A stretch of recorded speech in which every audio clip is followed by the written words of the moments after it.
Gino Miles wearing the colours of the English champion side, the cherry and white of Wigan. Ball restart in play now. And this Wigan side, they really need to do something. Dennis Betts and the Peter Stirling's got big raps on. Takes the ball up first for them. Now they flick it around. Dean Bell gets it on to Boddicker. Now to Martin Offia. Had a terrible game against the Gold Coast, but he's flying already today. Martin Offia will go all the way, and Wigan get the first points in this quarter-final of the Cup. And boy, oh boy, doesn't he burn the turf even on a wet day when he gets the chance. Had a terrible game against the Gold Coast, but just exploded out of the blocks. Watch this. Well, we've seen some very quick players play this game, but I've never seen anybody quicker than Martin Offia on a football field. A valiant chase there by a couple of the Penrith players. Barry Walker, no, that was Boyd coming across at the last tackle. He had no chance, and Offia has given the Wigan side a marvellous start. 4 points to nil within a minute. Great start for the Englishman. No doubt about that. Breno Boddicker, who has been kicking very well, Peter. Yes, he's landed 3 goals up to this stage, and you know, if they can get any points courtesy of conversions today, it's an enormous bonus. Very difficult conditions. Boddicker has done just that, put one over the black dot. A very big 6 points to nil lead for the Wigan side. No doubt about that. Well, Martin Offia was electric against Cronulla on the first night of this tournament. Went very flat against the Gold Coast. Gee, what a run then. Okay, Betts wraps up Penrith. Let's get back to them as Cartwright now brings it up. He unloads very quickly. But they're getting bustled by this English defence. Coming up very quickly, Gene Miles involved in that. Cartwright getting very involved, puts the ball down and quickly puts the toe to it. Well, that's the problem with the conditions out there today. There's going to be a lot of loose ball, and really the side that can get down, make less mistakes, but also get on the loose balls is going to hold a tremendous advantage. Possession extremely important in these wet conditions. Both packs going in. Wigan ball. Boddicker up in the line to try and create that overlap. Bell steps back inside. Lots of defence still going though. Muscling his way a few more metres. He's had a marvellous career, Dean Bell. It seems like he's been around forever, and there's another man who's got plenty of miles up, Gene Miles, and seems to have found an extra lease of life with the Wigan club. He's had a marvellous season so far over there in their conditions. No doubt about that. He's getting big raps out of England. Right now they go. Wigan. Betts flings one back. There'll be another 6 tackles to the Wigan side, and again some more possession. Very tough for the Penrith side to score without the football. Sean Edwards will play it back. Dermott fires one out now for Miles. Gets it on to Betts. Betts picks up Boddicker. Comes back inside. They've taken play into the Penrith half by about 13 metres. Betts puts the toe to the ball. Not a bad kick either. The chase is on now in these greasy conditions. But Penrith clean it up through Alexander. Well, that's smart play again from the Wigan side. Betts dropped the ball onto the boot. Very tough to pick it up. Alexander tried to do so, but again, another set of 6. And really, with this weight of possession, we should see some more points registered by this Wigan side. Bell gets a very smart ball out very quickly to Myers. Trying to get up to play the ball. Careful here because they've got plenty of time now. Plenty of tackles left. Here they go. The Englishmen stretching the way. They change direction though. They come back the other way. And this man's the key for the Wigan side, Sean Edwards. Without Andrew Gregory on the field, he's the playmaker. He's the man that would be looking for places where the Penrith defence are vulnerable. Busy player, as he likes to get involved from the word go. Well, he's a test player, and it probably hasn't lived up. I think he was one of the youngest players ever to represent in the English jersey, and maybe hasn't lived up. As Dermott goes, oh, he's shot. That's a double movement. No try, double movement from Dermott. He just went a bit early, slammed it down, thought he was going to get probably swept across on the grass. Well, he's awarded the try. I'd like to see this on replay. I thought he grounded the ball, and it was a separate motion. There, he's grounded it once, and he grounded it again. No doubt about it. Well, it's a little bit of luck there for the Wigan side, and they have had all the football. They need these points on the board with the weight of possession they've been able to enjoy. So Wigan 10, Penrith yet to put any points on the board. The kick to come, there it is. It's a horror. So that score remains Wigan 10, Penrith 0. And that one, well, definitely a double movement there. No doubt about that. But it's been awarded. Right, Penrith now with the football. Cartwright goes up hard again. Takes it 10 metres out. Alexander. Bittler. Bittler's been using his step to great effect, hasn't he? Yeah, he's a fine player. Been on a kangaroo tour at something like 18 years of age, and I think he'll be in Australian sides for many years to come in some shape or form. As Alexander sees some space out wide, picks up Brad Fittler, but a poor pass back inside, and Gene Miles comes up with the football. Knocked the wind out of his sails a bit. So Wigan now back with the ball. Not going anywhere this time, though. With only a minute and a half left on the clock, Darryl, Wigan don't have to do anything. They've got a good lead on the scoreboard, 10 points to 0, and really they can just afford to work it out. If they work out 5 tackles, put the big kick in, but Dermott has made a good break. He's picked up Offia. And Offia's out of that tackle. Can he go again? Now he stretches out. He's going to go all the way again by the look of it. Martin Offia will put it right under the black dot. Well, he knows how to score him. There's no doubt about that. I'm not too sure he can get through defence as well as he would like to, but if he gets any space, he's just uncatchable. Well, he's not in the side for his defence. This is why he's in the side, and this is why he's the highest paid rugby league player in the world, along with Ellery Hanley, I suppose. Just that freakish ability to be able to score tries, and it is courtesy of that amazing speed. And that really should wrap up this match. I know that's a big statement going into the second half, but with a 16 points to 0 lead, as Bodica does convert the try, going to be very difficult for the Penrith side to pull back. So there we are, scores now the first Cup quarter-final, Wigan over Penrith, and to the tune of 16-0. Well, out for Cartwright again. Up he goes, hard and straight. Ben Alexander looking for his brother. Bittler wanted the ball, but just couldn't get it. Gene Miles put himself in between Alexander and the ball. Going for Fittler. Comes out for Walker. There's the half-time siren. Loose ball. Gregory gets his toe to it. The Englishman chase on, but the referee pulls it back.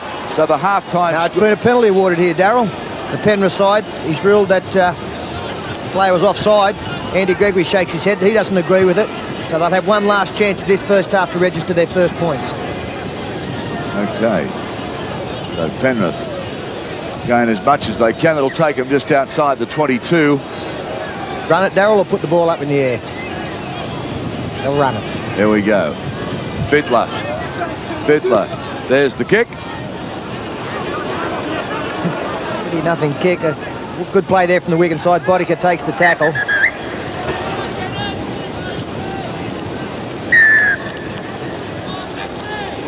Action from the second half coming up. Wigan leading, Penrith 16-0. Driving the ball off.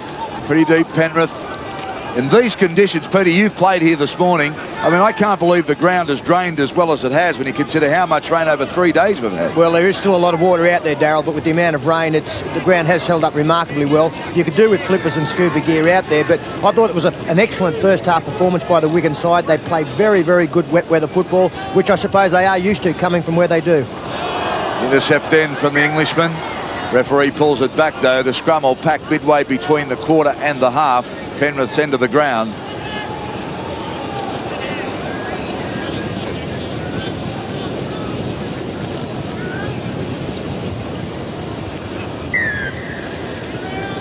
Alexander to feet, and one against the head, so a good win for Wigan here. They've got them stretched if they can go out, but they come back the other way. Andy Gregory now, he straightens up the attack, and that's the 22 you can see.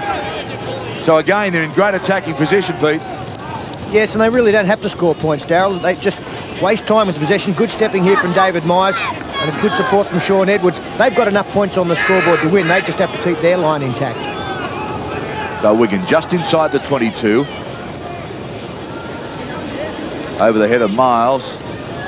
Picked up by Bell. He virtually goes backwards to give himself some space now. Bodica puts the ball in the air, chasing through. He gets the bounce. He might still be able to do it. Oh! I think it went touch dead. And go, but I think he just missed it by probably a couple of centimetres. It was close. Watch this. Yeah, smart play from Frano Bodica. The ball just skidding along there. You can see the wet conditions.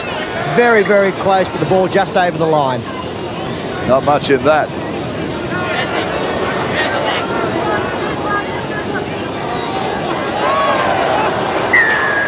Well, no beg your pardons here. Sean Edwards not happy with Greg Alexander.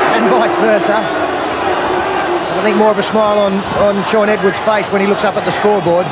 The penalty has gone to the Penrith side, and Brad Fittler picks up touch. Still 10 metres inside their own half. So Penrith yet to score, and this is the second half, and they need to put some points on the board very, very quickly. But they just can't get that field position, Peter. They've played most of this game up there into the field. No, they haven't had much football, and it's been a smart performance by Wigan.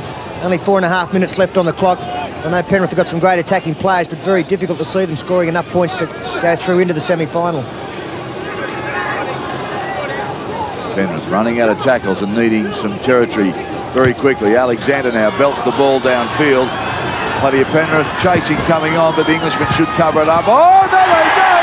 That's got to be a try. Yes, sir, that is a try.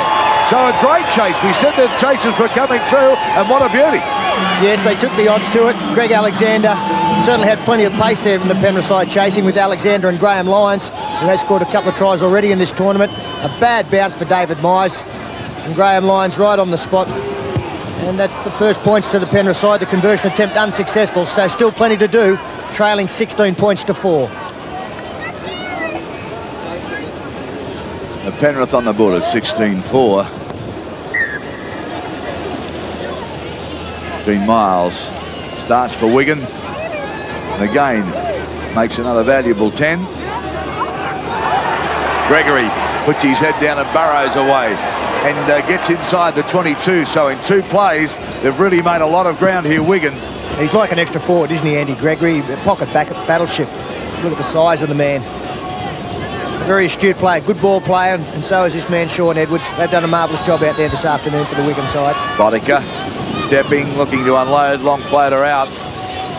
Comes back inside for Shaun Edwards.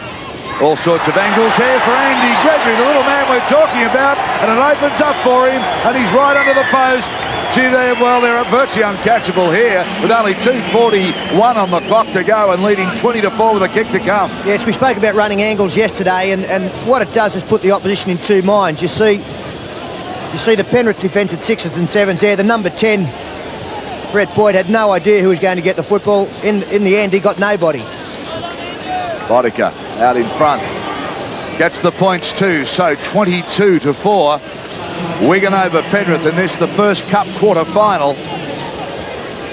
And the Englishmen very, very impressive. They've had all of the ball, but basically, in this match. So Penrith now back on the attack. Alexander swings it around, gets it to his brother. Now it goes. Graham Mackay taking the ball up. He's had a good tournament for the Penrith side as well. Cartwright turns his back to spin it away and does exactly that. Alexander goes out wider again to Lyons. Loose ball. Another set of 6 there for the Penrith side. A fortuitous bounce, but a minute 40 left on the clock, trailing by 18. It's going to be Wigan that's going to go through, and it's been a good performance. A high tackle from Shaun Edwards. And Brad Fittler again resenting that high tackle. Coach Gould sitting high and dry. Well, not about dry, but high in the stands anyway. It's not too many people dry here. There's Mackay. Bustles his way into the 22. There's a bit of push and shove going on. This was always going to sort of happen, but Dean Bell doing the best he can to settle everything down. Yeah, shame to see this happen. Tempter starting to get a little bit frayed. I don't know what eventuated there between Martin Offia and Graham Mackay. But again, when you look at the scoreboard, you know who's going to have the biggest smile on their face. The feeling of this, of course, goes back to last October when Wigan defeated Penrith in the World Club Championship. There'd still be a bit of sting left there. Yeah, I'm sure that, you know, even though Penrith won the Winfield Cup competition, that it would have been nice to take the World Championship. Everything against them going over there at the end of the season, and I'm sure the boys celebrated long and hard going up to that game. But Wigan, they've earned the title of World Champions, and, you know, they're going to register another win this afternoon. So the ball still loose here in the dying seconds of the game. A mishandled ball, and it's a try. So Penrith posting some points late, and too late with only 16 seconds of this game remaining. Yeah, Big John Cartwright put the boot to the ball. Frano Boddicker took this pretty easily. Should have dived on the football in these conditions, but it's all academic now. That's just going to make it a more impressive scoreline for the Penrith team, I suppose. They've got to within 14 points. So 22-8, the final score.